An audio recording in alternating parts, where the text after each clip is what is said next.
नमस्कार दोस्तों, I welcome to toppers IQ। Well hunger life and concern world wide ने jointly जो global hunger index की report prepare की थी, उन्होंने फाइनली उसे पब्लिश कर दिया है। तो इस बार उन्होंने तकरीबन 107 कंट्रीज में से डेटा कलेक्ट किया है और इंडिया का देखते हैं इस साल कौन सा रैंक है। तो चलिए शुरू करते हैं। इस लेक्चर की PDF आप हमारी वेबसाइट toppersiq.com से ले सकते हैं। द टाइम्स ऑफ इंडिया का आर्टिकल है, India ranks 94 out of 107 in global hunger index. 2020 में 107 कंट्रीज में से 94th रैंक पर इंडिया स्टैंड है। तो इंडिया का अगर रिपोर्ट में कैटेगरी वाइज सीरियस कैटेगरी में अगर स्कोर देखें तो 27.2 है।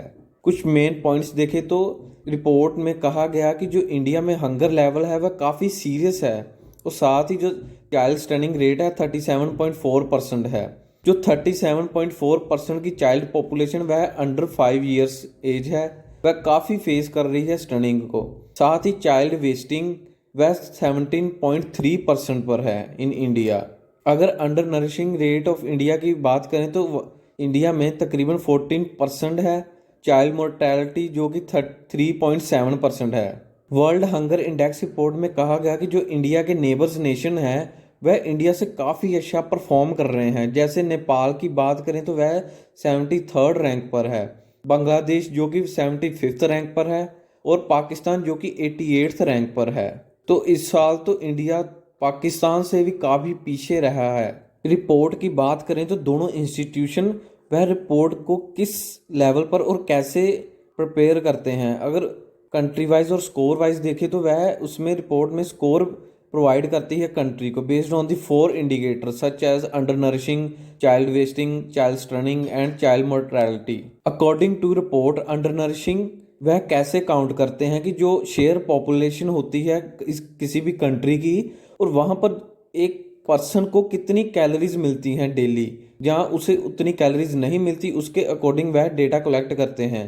चाइल्ड वेस्टिंग की बात करें तो उसमें जो एक चिल्ड्रन का वेट चेक करते हैं कि अगर उसका वेट उसकी हाइट के बराबर नहीं है या उसके लेवल पर नहीं है, जो उससे लो है, तो उसे कहते हैं चाइल्ड वेस्टिंग। चाइल्ड स्टनिंग जिसमें बच्चों का जो वेट होता है हाइट से काफ़ी इंक्रीज होता है, काफ़ी बड़ा होता है, ज़्यादा होता है, जिसमें हाइट जो उनकी कम होती है और उनका वेट काफ़ी ज़्यादा होता है। मगर इस रिपोर्ट में सिर्फ वह अंडर 5 एज तक जो 5 साल के बच्चे होते हैं उन वहाँ तक ही वह रिपोर्ट को काउंट करते हैं। ग्लोबल हंगर इंडेक्स की रिपोर्ट ने साथ यह भी कहा है कि जो जीरो हंगर एक गोल था कि सभी कंट्री ने सस्टेनेबल डेवलपमेंट गोल था बाय द यूनाइटेड नेशंस 2030 तक इसे कंप्लीट करना था। अब उन्होंने कहा कि वह इस गोल को पूरा नहीं कर पाएंगे। उन्होंने मेन रीज़न बताया कि जो पैंडमिक आने के कारण जो बच्चों तक प्रॉपर इसेंशियल्स और फैसिलिटीज़ नहीं प्रोवाइड की गई, तो उसके कारण इस रिपोर्ट में इंडिया को भी काफ़ी नुकसान देखना पड़ा। अगर बाकी कंट्रीज़ की बात करें तो इंडिया से पीछे कौन कौन सी कंट्रीज़ हैं। अगर कोरिया की बात करें तो 96 पर है, रवांडा जो कि 97th पोजीशन पर है, नाइजीरिया 98th पोजीशन पर, अफगानिस्तान 99 पोजीशन पर, सियरा लियोने, लिबेरिया, मोजाम्बिक, ये सभी इंडिया से काफ़ी पीछे हैं, ये 100+ पर हैं।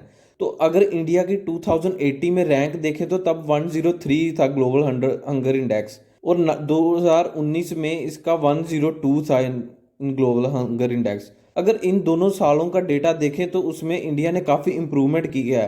मगर साथ ही अगर हम नेबर नेशंस देखें जैसे पाकिस्तान, बांग्लादेश, नेपाल, उन्होंने इंडिया से काफ़ी अच्छा परफॉर्म किया है। मगर इस रिपोर्ट को लेकर इंडिया को कुछ ना चिंता करनी पड़ेगी। So for the time being ये है एंड इस वीडियो का चैनल को सब्सक्राइब और लाइक करना मत भूलिएगा। धन्यवाद।